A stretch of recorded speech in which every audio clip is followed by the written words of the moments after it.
Hello friends, જે જેમ થતું હોય એમ જ થાય, પછી ભલે ને આપણને શરૂઆતમાં વધારે ગમે કે ઓછું ગમે. જે મેં આ વાત કરી એ હું વૈજ્ઞાનિક દૃષ્ટિકોણ સાયન્ટિફિક ટેમ્પરામેન્ટની વાત કરું છું. પરીક્ષાની તૈયારી દરમિયાન કે પેપર આપતી વખતે જો સાયન્ટિફિક ટેમ્પરામેન્ટ ના સમજ્યા, એ પ્રક્રિયા મુજબ ના ગયા, તો લખને બાજુ પર રાખીએ તો ઘણી બધી તકલીફો પડતી હોય છે. આજના વિડીયોમાં હું 2-3 દાખલા ગણીને આની સમજ આપીશ, તો ઘણા વિદ્યાર્થીઓ હું જે કહું છું એને કનેક્ટ પણ કરી શકે કે હા સર, આ જ તકલીફ પડે છે એમ. મેથ્સ એટલે પ્યોર સાયન્સ, એબ્સોલ્યુટ સાયન્સ. એમાં તમે ગોખી ના શકો. જો કે ગોખવા જેવો કન્સેપ્ટ તો બીજા વિષયોમાં પણ ના જ હોય, પણ મેથ્સમાં તો બિલકુલ નહીં કરી શકો. કારણ કે મેથ્સમાં જે દાખલો આવ્યો એમાં પ્રોસેસ કરશો તો જ મેળ પડવાનો, મતલબ પ્રોસેસ થવી જોઈએ. અને તૈયારી દરમિયાન તમે સાયન્ટિફિક વેમાં એ પ્રોસેસ સમજ્યા હોય તો પરીક્ષામાં ભૂલી જવાનું કે કન્ફ્યુઝ થવાનું નહીં થાય. ચાલો ગણીએ આ દાખલો. તમે આ દાખલો ગણ્યા પછી તમે પોઝ કરીને જાતે પણ ગણજો, અથવા તો હું ગણું એના પછી તમે મને કહેજો કે આ દાખલો ટકાનો હતો કે વ્યાજનો દાખલો હતો. 6,000 રૂપિયા બેંકમાં મૂકી. ઓકે, એક છે SBI બેંક અને બીજી પંજાબ નેશનલ બેંક. બંનેમાં વ્યાજદર 7%. ઓકે, બંનેમાં 7%.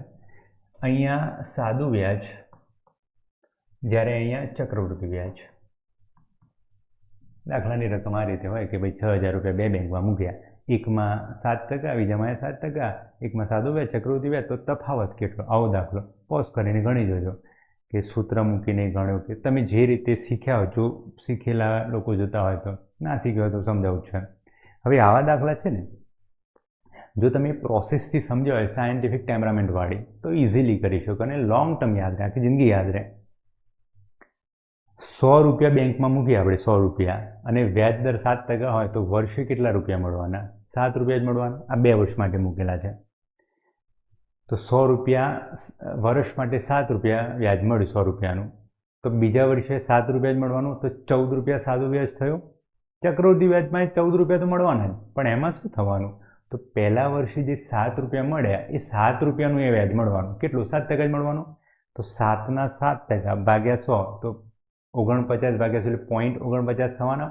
તો સાદું વ્યાજ 100 રૂપિયાનું મળવાનું 14 રૂપિયા, જ્યારે ચક્રવૃદ્ધિ વ્યાજ મળવાનું 14.49, સીધું 49 એટલે. તો બંનેનો ફરક કેટલો થયો? 0.49 થયો. તો 100 રૂપિયા એ 0.49 ફરક. તો જો આપણે 6,000 રૂપિયા મૂક્યા તો કેટલો ફરક થવાનો? સિમ્પલ આમાં તમારે ડાયરેક્ટ આ જ મૂકવાનું થાય પરીક્ષામાં. 6,000ના 0.49%. એક જ પ્રોસેસમાં જવાબ આવી જાય. હવે હું જે બોલ્યો તમને સમજાવું. 100 રૂપિયા બેંકમાં મૂકો તો SBIમાં કેટલું વ્યાજ મળવાનું? 7 રૂપિયા 7 રૂપિયા 14 રૂપિયા. જ્યારે અહીંયા 7 રૂપિયા 7 રૂપિયા 14 રૂપિયા તો મળવાનું જ, પણ આજે પહેલા વર્ષે 7 રૂપિયા મળ્યું એનું એ 7%. તો 7ના 7%, એટલે 47 તો અહીંયા કેટલું થયું? 0.49. તો 14 રૂપિયા અને 14.49, તો ફરક કેટલો પડ્યો? 0.49નો. તો હું બોલ્યો આ રીતે મૂક્યા કે ભાઈ 2 રૂપિયા 100 રૂપિયા બેંકમાં મૂકતા હોય તો 0.49 વ્યાજનો તફાવત થયો. તો જો બેંકમાં 6,000 રૂપિયા મૂકો તો કેટલો તફાવત થાય? તો સિમ્પલ ચોકડી ગુણાકાર 6,000ના 0.49, નીચે 100, અને આ 0.49 100 અહીંયા મૂકી દઉં છું. તો 3 ઉડી ગયા, 9 6 54, કેલ્ક્યુલેશન જેટલું ફાસ્ટ રહેલું મજા આવવાની. 6 ચોકુ 24, 29 અને નીચે 10, તો જવાબ આવવાનો 29.4. 29.4. ઓકે, આ તો થોડુંક સમજાવવા માટે પ્રોસેસ કરવી પડી, બાકી તમારે એક જ સ્ટેપ મૂકીને આ દાખલો થઈ જાય. હવે તમે થોડુંક બેક જઈને વિચારો કે આના માટે સૂત્રો કર્યા હોય. તમે જો ક્યાંક ભણ્યા હશો અને એ આ રીતે નહીં ભણ્યા હોય તો એમાં સૂત્રો કર્યા હશે, અથવા તો મેથ્સ શીખવાડવામાં આવું ઘણા શીખવાડતા હોય છે કે જો જમણી બાજુ જવાનું થાય તો પ્લસ કરવાનું, ડાબી બાજુ જવાનું થાય તો માઇનસ કરવાનું. આ ટાઈપનો દાખલો આવે તો પેલું સૂત્ર, એમાં દાખલો બદલાય તો પેલું સૂત્ર. દાખલામાં આ રીતનું આવ્યું તો ઉપર પ્લસ કરવાના, આ રીતનું આવ્યું તો નીચે પ્લસ કરવાના. હવે આવું તો કેટલું યાદ રાખશો તમે મગજમાં? એમાંય પાછું ભૂગોળમાં અને ઇતિહાસમાં બધામાં તો પેલા સૂત્રો તો કર્યા જ હોય. કેન્દ્ર શાસિત પ્રદેશમાં આ સૂત્ર યાદ રાખવાનું, વડાપ્રધાન માટે આ સૂત્ર યાદ રાખવાનું, રાષ્ટ્રપતિ માટે કે ઢગલો થઈ જવાનો. હું જે બોલું છું એ શાંતિથી જો તમે 4, 5, 6 મહિના, વર્ષ, 2 વર્ષ તૈયારી કરેલી હોય તો સમજજો કે કેટલું એ તમે આ રીતે યાદ રાખવાનો પ્રયત્ન કર્યો હશે, ઉલટાનું દિમાગ હેંગ થઈ જાય, કંટાળો આવે. ભણવું એ બહુ જ લક્ઝરી આઇટમ છે, પણ જો એ સિસ્ટમેટિક વેમાં ભણાવ્યું તો જ રસ પડવાનો અંદર. બાકી જો મારી મછલીને યાદ રાખવાનું થાય તો એમાં કંટાળો આવવાનો, જે તમે ફીલ કર્યો હશે. હવે જો આવો જ બીજો એક દાખલો ગણી જોઈએ આપણે. હું અત્યારે બી અને સી કેટેગરીનો દાખલો, એમાં રાઉન્ડ ફિગર લઉં છું. ઓકે, હવે તમે જૂના વિડીયો જોયા છો, તમને ખ્યાલ હશે ABCD કેટેગરી મતલબ શું થાય. તો 8,000 રૂપિયા મૂક્યા, એક SBIમાં અને બીજું પંજાબ નેશનલ બેંકમાં. વ્યાજ દર બદલ્યા. આમાં વ્યાજ દર 6% 2 વર્ષ માટે, આમાં વ્યાજ દર 5% 2 વર્ષ માટે.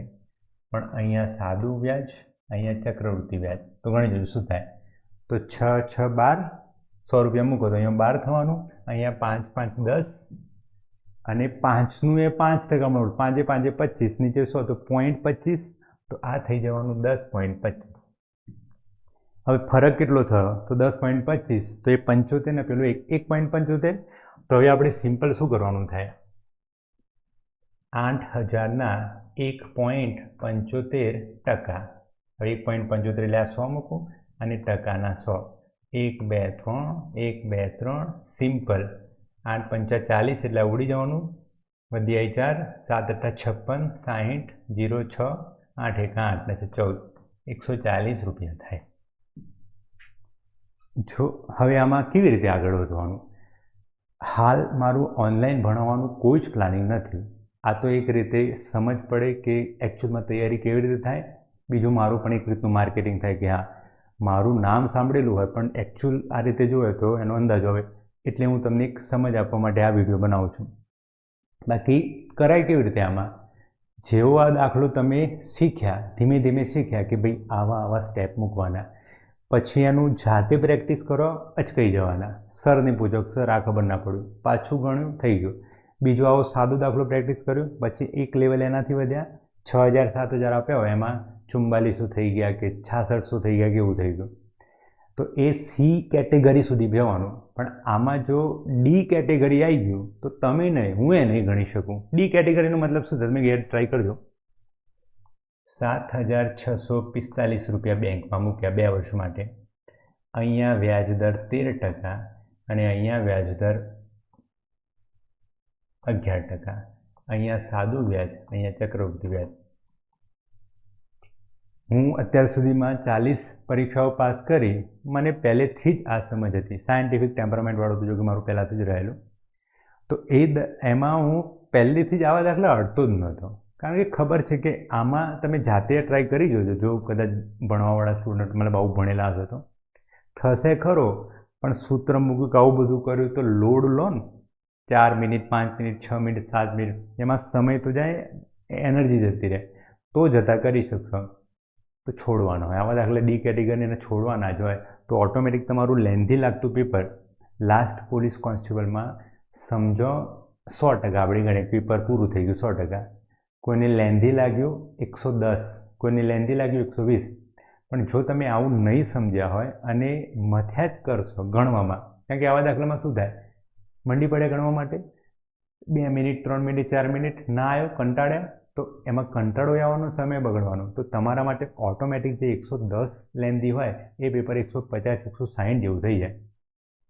અને મારું પેલું સૂત્ર છે ને કે અઘરું ના આવડે એટલે આપણે નથી રહી જતા, પણ સરળ મેનેજ ના કરી શક્યા. તો એ લેન્ધી લાગવામાં તમે જે આવડતા હતા, બંધારણના 4-5 ક્વેશ્ચન આવડતા, કરંટ અફેર્સ આવડતું, એ ના કરી શક્યા. સમજજો, શાંતિથી આ બધું સમજજો. ઓકે, ચાલો હવે જુઓ. લાસ્ટ 2-3 વિડીયો પહેલાં મેં એક વિડીયો મૂકેલો, તો એમાં બમણાવાળું હતું, તો એમાં અમુકને ડાઉટ હતા, તો સમજજો. કંઈક એમાઉન્ટ બેંકમાં મૂકી અને એ બમણી થઈ 6 વર્ષે. બમણી થાય એનો મતલબ શું થાય? તો 100 રૂપિયા મૂક્યા હોય એ 200 થવાના. હવે અહીંયા છે સાદું વ્યાજ. સાદું વ્યાજમાં, અચ્છા હું ભૂલી ગયો પાછું તમને, આના પહેલાં જે મેં આપણે દાખલા ગણ્યા વ્યાજના, હવે તમે કહો એમાં આપણે વ્યાજ એકચ્યુઅલમાં કર્યું કે ટકા કર્યા? કારણ કે આના આટલા ટકા, આના આટલા ટકા. તો જ્યારે ભણતા હોય અથવા કોઈ ભણાવતું હોય તો જેમ સબ્જેક્ટનું ટોપિકનું વિભાજન કરીએ ને કે ભાઈ આ ટકા થઈ ગયું, એવું નથી હોતું. અલ્ટિમેટ બધું જ જોડાયેલું છે અને એ જોડાણમાં સમજ્યા, કારણ કે બધા વિષયો આપણે ભણીને જવાનું અને કલાકમાં બેઠા તો જેટલું એ જોડાણમાં સમજતા હશો. હું છેલ્લા 10 વર્ષથી ભણાવું છું અને એમાં બસ એમ મોટે દાખલા મોટે કરું, કારણ કે હું એ સાયન્ટિફિક ટેમ્પરામેન્ટ સમજેલું છું. તો વિષયો બી જોડાણમાં સમજો અને ભણાવું જોડાણમાં છું, કારણ કે અલ્ટિમેટ બધું કનેક્ટેડ છે.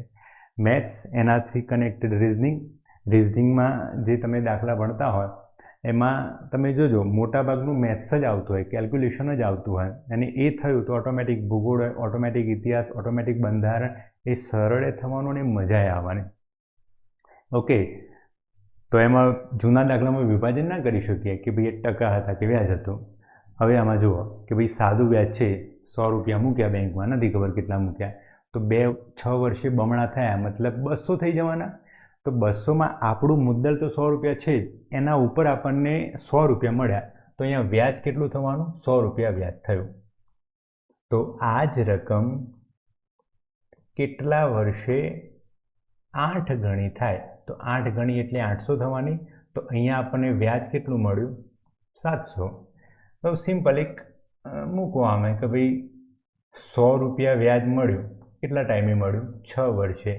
તો 700 રૂપિયા વ્યાજ એ કેટલા ટાઈમે મળવાનું? ને આ બધું મોડે જ થઈ જાઓ, પણ હવે તમે શીખો છો તો ઉડી ગયું. તો 7 × 6 = 42 વર્ષ થાય, રાઈટ? તો હવે આમાં બીજો એક પ્રેક્ટિસ કરો. તમે ટ્રાય કરજો કે ભાઈ અમુક રકમ બેંકમાં મૂકી, જો 5 વર્ષે 4 ગણી થતી હોય તો આ રકમ કેટલા વર્ષે 9 ગણી થાય? રાઈટ? તો અહીંયા 400 થઈ ગયા 4 ગણી, તો વ્યાજ કેટલું મળ્યું? 300. તમે પોઝ કરીને ગણજો. અહીંયા 9 ગણી થઈ ગઈ તો વ્યાજ કેટલું મળ્યું? 800.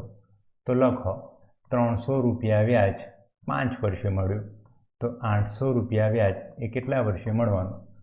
તો 800 × 5 / 3. તો અહીંયા તમે 8 × 5 / 3 જ મૂકી દો. તો 8 × 5 = 40 / 3. આને શું કહેવાય? 3 × 1 = 3, 3 × 3 = 9, 13.3 વર્ષ. ઓકે, તો આ રીતે છે આ વસ્તુ. કોઈ પણ તકલીફ હોય તો તમે મને ફોન કરજો, જેન્યુઅન તકલીફ. ઓકે, મળીએ, બાય.